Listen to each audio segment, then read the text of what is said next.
Yeah, so I mean, so it's related to, I mean, it's again, this is not part of the sort of syllabus, but I think it's a useful thing to keep in mind because it also sort of explains why we're doing it in a certain way. Suppose you take the alternating harmonic series, right? Remember that this thing here, that's a harmonic series. This here is divergent. Right? I actually proved, or at least I outlined in class why this series here is convergent. And this is, okay. And it's just, again, the idea here is that if you take, so you have something which is called the alternating series test. So this is I'm coming back to your question, that's the thing. And this is closely related to that. So the alternating series test is that if you take a sequence AN of non-negative numbers and AN converts to 0, let's say that AN converts to 0 monotone, in a monotone way, right? So an example here of this would of course be where AN is 1 over N, right? That's a monotone sequence, right? So if you take a monotone sequence like this, but it doesn't need to go very fast to 0. This one does not convert to 0 very fast, right? But if you have that, and you're now looking at the alternating series based on it, this one here is convergent. This one here is convergent. And why is it convergent? It's convergent because of the following thing. And this is exactly what I did, when I tried to explain why this here is convergent. That you're starting somewhere, let's say starting at 0, then you're looking at the first element, right? If you're summing here, let's say you're summing from 1 to infinity. If you're summing from 1, then the first element here, this here is -1, this is non-negative, so this is a negative number. So you're going down. You're starting at 0, you're going down. Right? The next element, that will be positive because it's 2 here. So it's positive, it will go up, right? But it's monotone, so you don't go as much up as you're going down. So first you're going down, then you're going up, but you're going less up, then you're going less down, then you're going less up, etc. And that actually is forcing it to converge. Okay? And so now why is this related to your question about how do you reconcile these? So you see, like if you're looking at something like this, and you now took all of the, if you first took many of the positive elements, and then 1 or 2 of the negative, and then many of the positive element again. Then actually you could, for this series, if you rearrange the order of the things you're summing in it, then you could either get it to diverge, or you could get it to converge to pretty much anything you want. Okay? So this hopefully explains why, when the series is not non-negative numbers, why the ordering really matters. And again, this is related to, very closely related to this with the product of things. Why it's related? Because we're getting this, we're getting this remainder term, right? We got something that was kind of like the remainder, and that's the remainder that you want to be small in order to say that things are converting to the same thing. And you wouldn't have that necessarily in general, unless you're assuming that the terms were non-negative. Okay, so let's come back to, that was just a little bit of side, but I hope it makes things a bit more clear. Let's come back to this theorem here. How do we prove this? So we're going to prove it from the theorem that we did with that so we're going to use this theorem we just proved. which is this theorem here. So we can use this theorem here to prove that theorem up there. So now it's just a matter of identifying the right series. So so we have, so this is what we want to prove.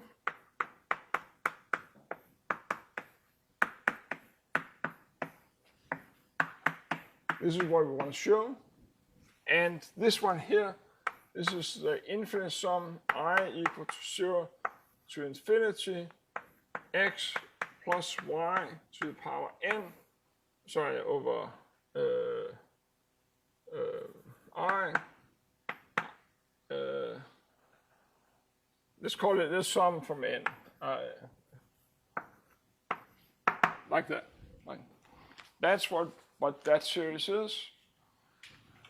So, and this one here, that's a sum x n factorial, and this one here is sum y n factorial, right? Now, so I want here, so if I want Cn, so the idea is that if I'm writing Cn as x plus y to the power n over n factorial.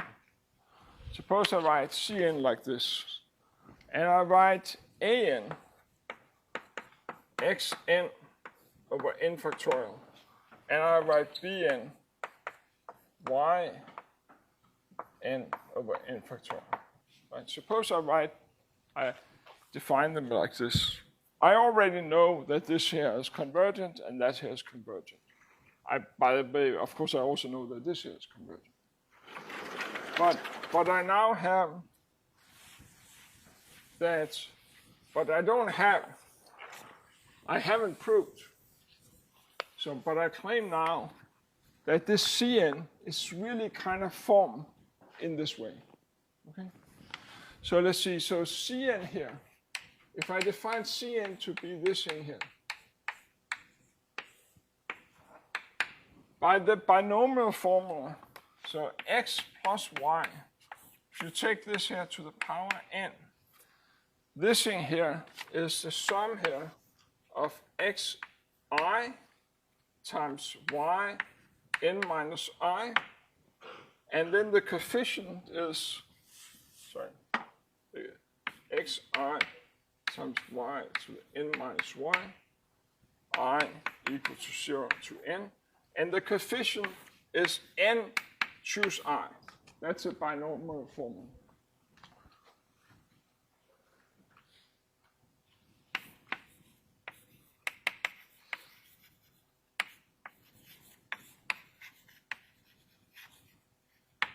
Okay. Now, what is n choose I? Well, n choose I, this is just n times n minus 1 down to n minus I plus 1. Right? This here gives you n elements and then divided by I factorial. Right? But you can write this in here as n factorial. If you do that, then you included too many. So you have to divide by n minus I factorial. And then, of course, you still have the I factorial in the denominator. So you can write it like that. Okay? So this means that the Cn here, our Cn is, so we define Cn like this, x to the power plus y to the power n over n factorial. And if we use the binomial formula, then it was equal to that. So this here was equal to 1 over n factorial sum I equal to 0 to n xi y n minus I, and then n choose I, like that. Now I write in this little equation here. And so I get that 1 over n factorial summing from I equal to 0 to n, and then n factorial n minus I factorial times I factorial x to the I times y to the n minus I. Okay? And now you see that the n factorials here cancel with the n factorials. So you're left with I equal to 0 to n. And now I can group it. I can write it as xi divided by I factorial.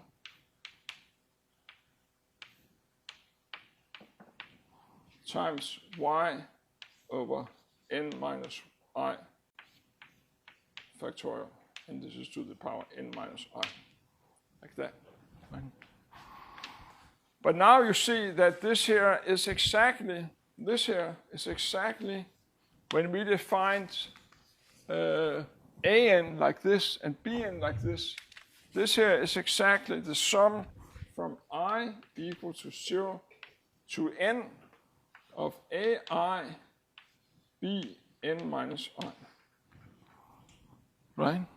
And so you see that what we have is that this thing here, that's so e of x plus y, with our definition of the c's, this was just defined to be equal to this limit. But it's also the cn's is also given by the product of these two other series. But this means that it must be the product of the two. Like that. It's product of the two sums, infinite sums. Like that, right? But this thing here is, of course, just ex, and this is just ey. Right, so this proved it. Right? Okay. And again, this here was just assuming that the x and y are non-negative. But given what I said, also this corollary, it's not very hard to prove the general case from that. Okay, so now, but I won't do that. But let's just talk about a little bit more about continuous functions. So let me one more time just remind you about it, and then let me give you a sort of wild example of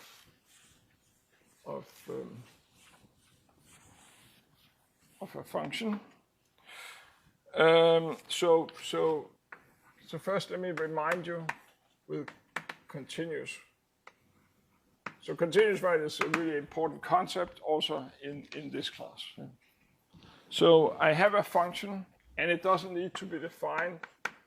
It's defined, say, on some subset of R into R. And then we say that, and then we have some point x0 in the domain, and we say that f here is continuous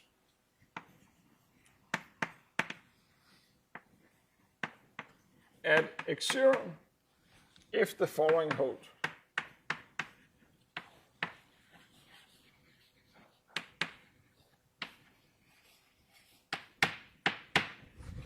If the following hold, that for all epsilon greater than 0, there exists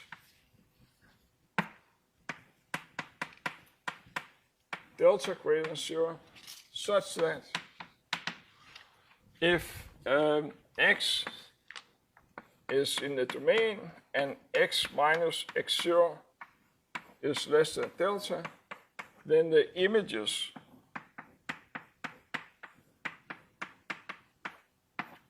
deviate at most by epsilon. Okay. So this is again what it say to be continuous, and here, unlike the previous couple of times when I define it, here it's really defined. You see, it makes total sense on any subset of R. It doesn't need to be an interval even, right? Then it doesn't need to be all of R, but it doesn't need to be an interval. Yep. Now, so this is what it means for a function to be continuous. Let me give you an example of a sort of somewhat wild function. And so continuous is a very nice property. It's continuous if it's continuous at all points. You know, usually continuous is a nice property to have. Often it's sort of the minimum, bare minimum. It's often not enough. You know, you want something more than continuous. But of course, other times you may have much less. So here's an example. So this is an example. So it's a function. So it's a function defined on all of R. Example of a function defined on all of R that is nowhere continuous.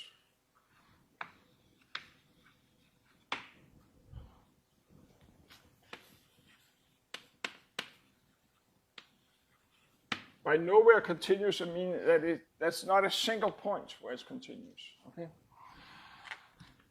And so this is the function f of x, and the function is if x here is a rational point, then f of x is 0, and if x here is an irrational point, then I'm setting it equal to 1. Okay? Just a pretty simple function. And so I claim that this is not continuous at any point. And so the thing is that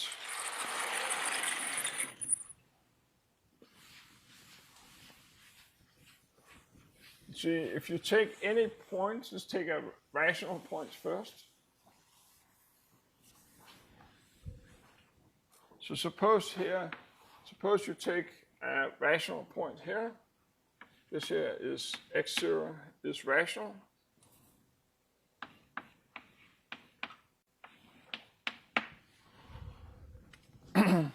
Then you have that if you are looking at square root of 2, we know that this here is not rational. We proved that.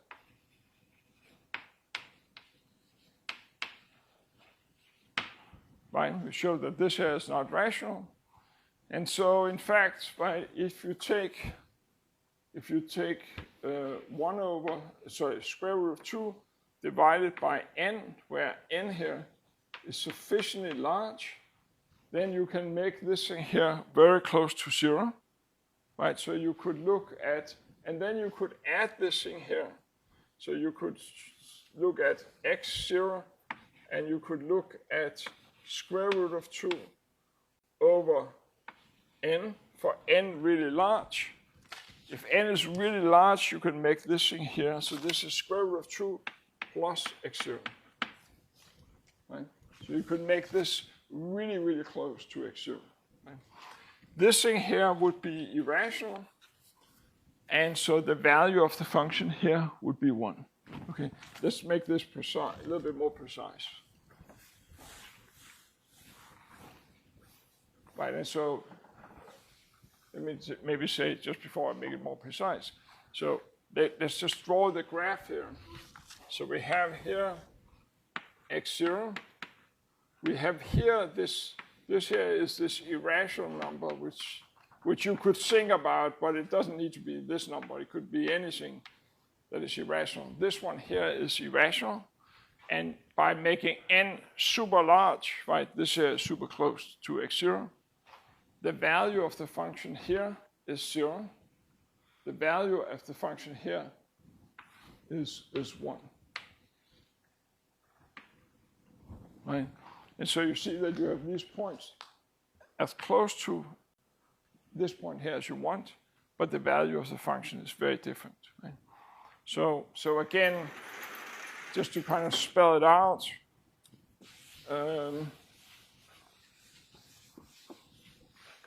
given an epsilon,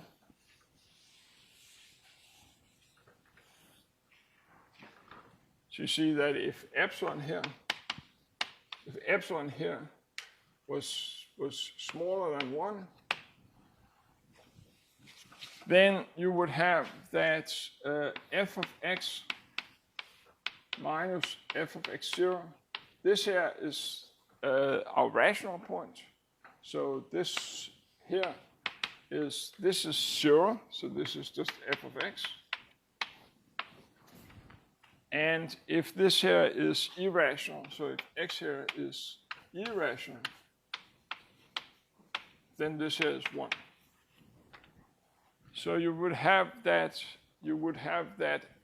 you can choose this irrational point. So for any delta,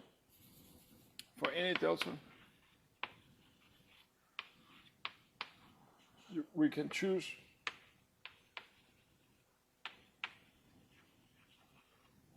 x, which is irrational. And so that x minus x0 is smaller than delta, but we have that f of x here is actually equal to 1.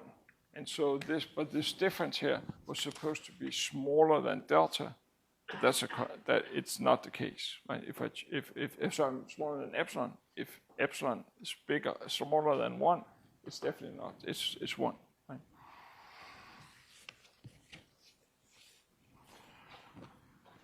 And so similarly, if you take, so this was proving, so this showed, right, so this proved,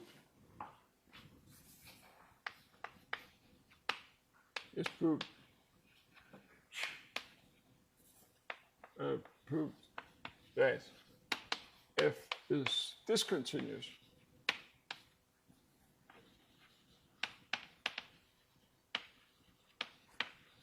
at all rational points.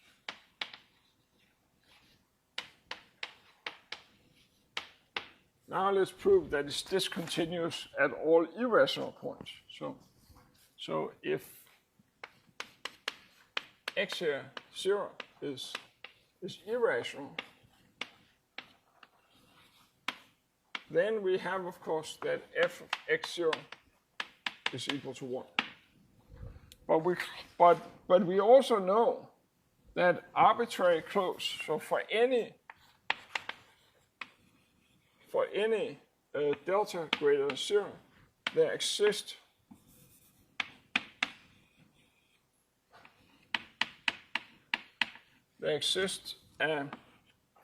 a rational point, a rational number x, so that x minus x0 is smaller than delta. Right. But now again we have that f of x minus f of x0. This thing here is 1, this thing here is 0. So this difference here is 1. And so you couldn't make it strictly less than 1, right, by having this delta sufficiently small. Right?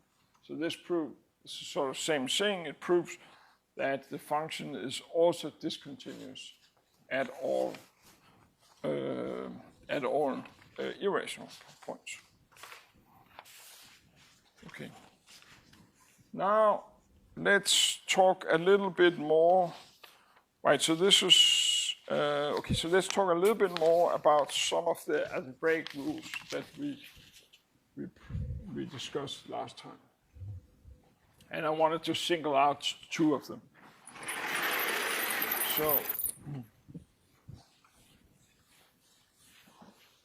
So we had, if we had the following, if f and g are continuous functions,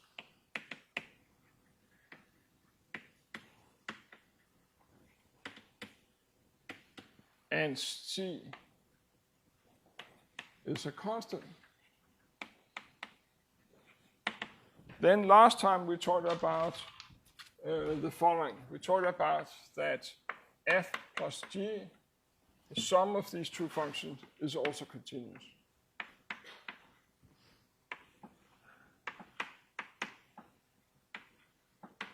We talked about that if you take a function and you multiply it by a constant, this is also continuous.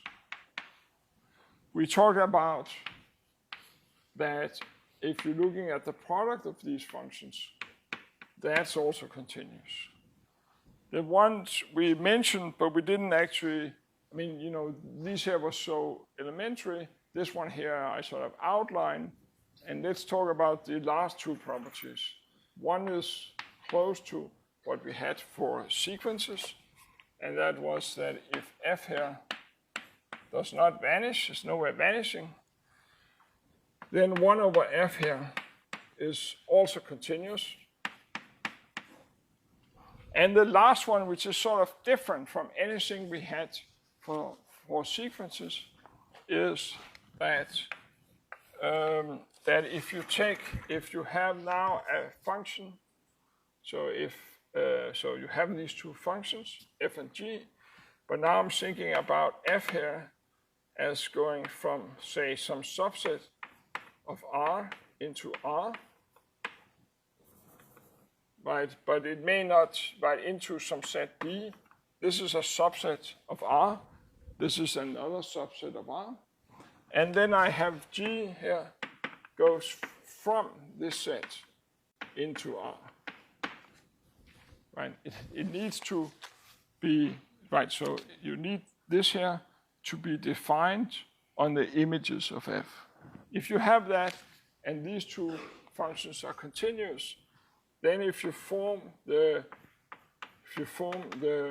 composition, so this is g of f of x, this new function h here is also continuous.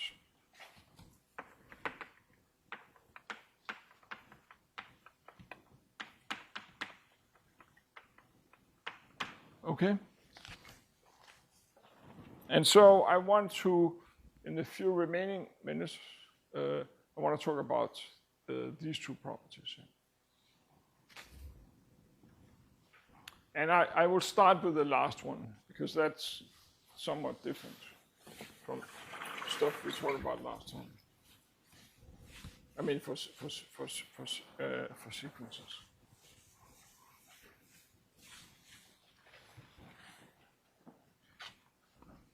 So let's try to prove that this composition here is continuous.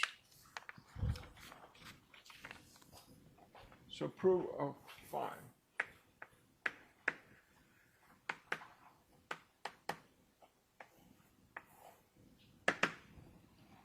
So given epsilon,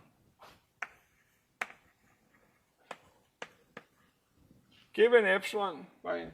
Well, we know that the function, so you sort of have to start backwards. Given epsilon, you know, right, sorry. Before I take given, let me just say that I want to prove it. Let's show that that H, which is a composition, is continuous at x0. Okay. And so I want to prove that. And for convenience, I'm just going to call the image of x0 under f, and we'll call that y. Okay. So now, given epsilon,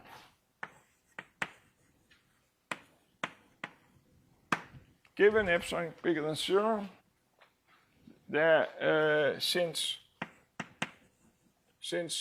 g is continuous at y0, right? Note that this is y0. So since g is continuous at y0, there exists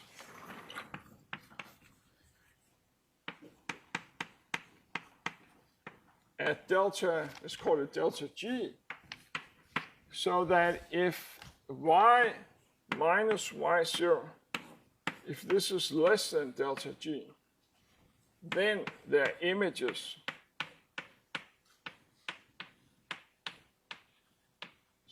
under G, not under F, but under G. So then their images, G of y minus G of y0, the images under G is smaller than epsilon. Okay? So this is just because G is continuous, and I'm using that it's continuous at y0. Now I need to use that F is continuous. So now I'm thinking about this delta G as my epsilon that in F. Right? So from delta G and the continuity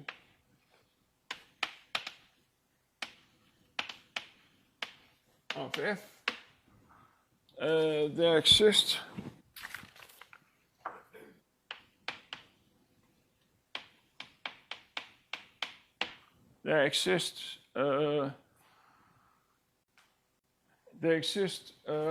delta of F such that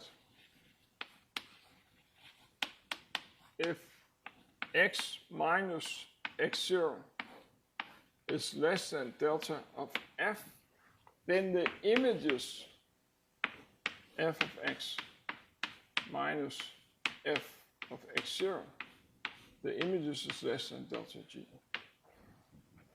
Right? But now, you see, now I have this thing here, f of x, this thing here, this is f of x, and this thing here, f of x0 was y0, right? So this is the same as this.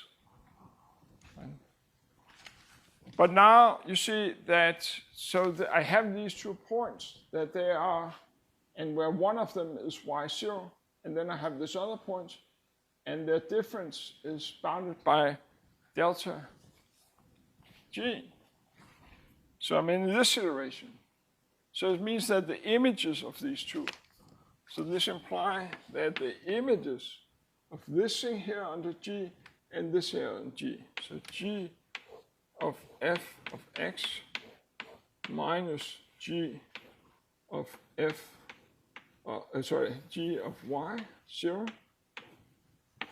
this thing here is less than epsilon, right? This is just because that was how delta G was chosen, right? And you see that one of these 2 points have to be y0, but that's exactly what it is over there. So I have this, but you see this thing here, but this thing here is just,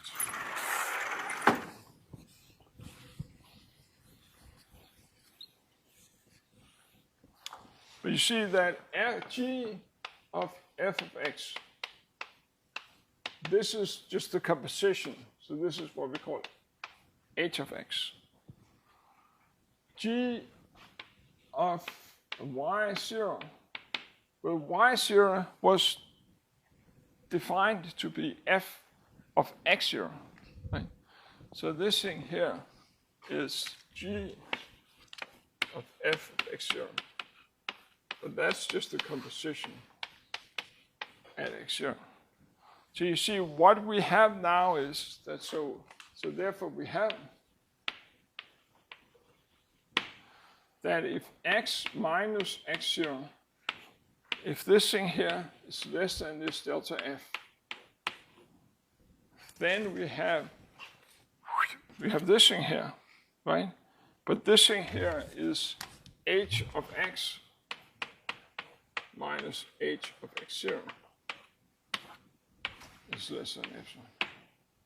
Right, and so this proves that the composition of these two functions is continuous. Right?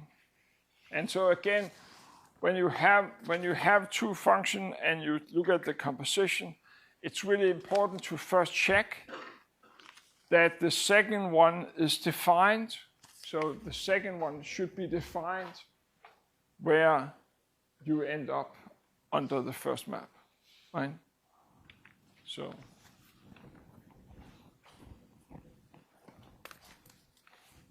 okay, so now let me just say a few words about the other one, number 4. But that's the number 4 is closer to things we had for sequences. So we now prove of 4.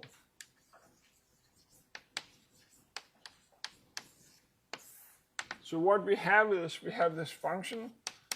It's never 0, and we have some x0 in the domain. And we know that f here is continuous.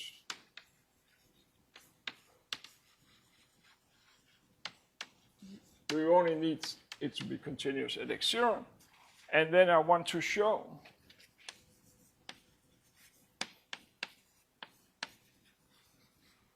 that 1 over f of x is continuous.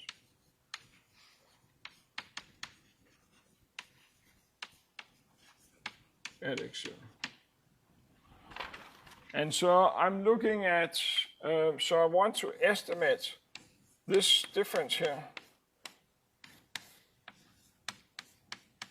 And I want to say that if I pick an epsilon, then I can pick x as close, if I pick x to be within delta, where delta is sufficiently small of x0, then this difference here can be smaller than epsilon. So now, let me just estimate this thing here. And so this thing here is just, right, so now I just put it on the common denominator. So I have f of x0 minus f of x divided by f of x0, f of x. Right. And now it's sort of the usual problem. But now we maybe not so worried about that usual problem. The usual problem is this x0 is fixed, so this is just some number. So that doesn't really matter too much. This one here is not fixed, right? But so that's the usual problem. I mean, this is a problem we've seen before. We saw it in 3 up there, and we saw it in the similar things for sequences. But now the thing is that since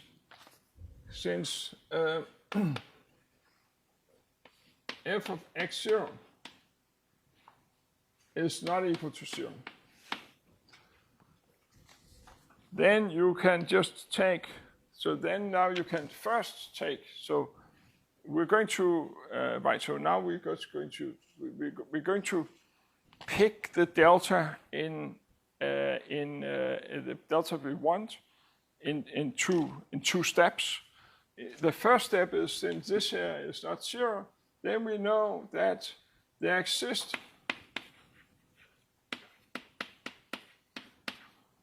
at delta 1 greater than 0, so that if x minus x0 is smaller than delta 1, then the image between f of x and f of x0, I can make that smaller than f of x0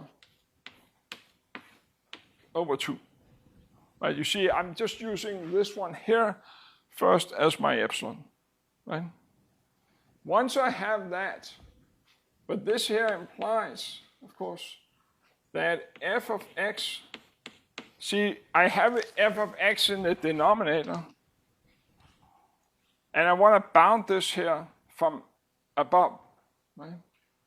Right? I want to bound it from above. So I just need to get a lower bound for f of x, right? So f of x here, so I have that f of x plus, I can write, using this, I can write f of x0 as f of x minus, f of x0, like this, minus f of x plus f of x. Right, obviously I can write like that. And so this means that f of x0, slapping absolute value sign on it, this here is less than f of x0 minus f of x plus f of x, right? And so now I can move this one here over on the other side. So I have that.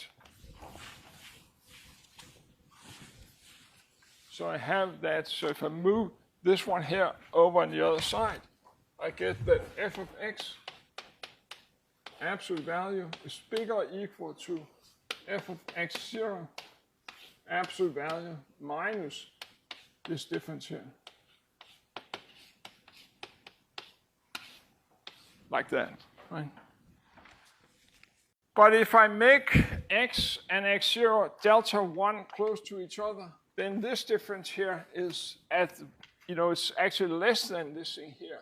So there's still another half. You see, this one here must be bigger or equal to 1/2 of f of x0. Right? Because this here takes up strictly less than half of this thing here. So there's still another half left. Okay? And so this gives us a lower bound for this, and now we're out of time, but this gives us a lower bound for this as long as we make sure that x and x0 is delta 1 close. And once you have, then you can just treat this here as a constant. And so now it's clear that you then make another choice of delta, possibly even smaller than this one here. And then for the smallest of these two numbers, then you can now conclude that this fraction here is smaller than epsilon. Okay. Any questions? Yeah. I have a question going back to what we're talking about here.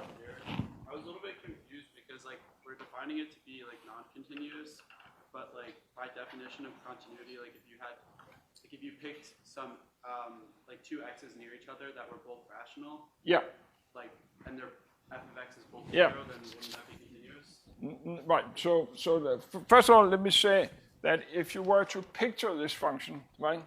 I mean, of course, it wouldn't be very easy to picture it, but you would sort of, if you were to draw it, right, then actually it wouldn't look like a function anymore, because you would have it on all the rational numbers here, it would be 0, and all the irrational numbers here, it would be 1. So if you picture it, it would look like two lines, but of course it wouldn't be two lines because it's, right?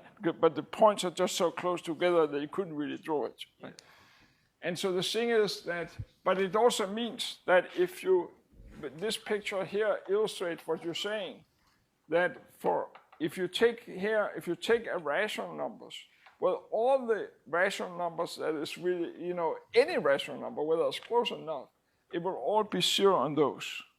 So that's not where the problem with continuity occur. The problem occur because you also have irrational numbers close to it. And it has to be for all points close to this that the value has to be almost the same, right?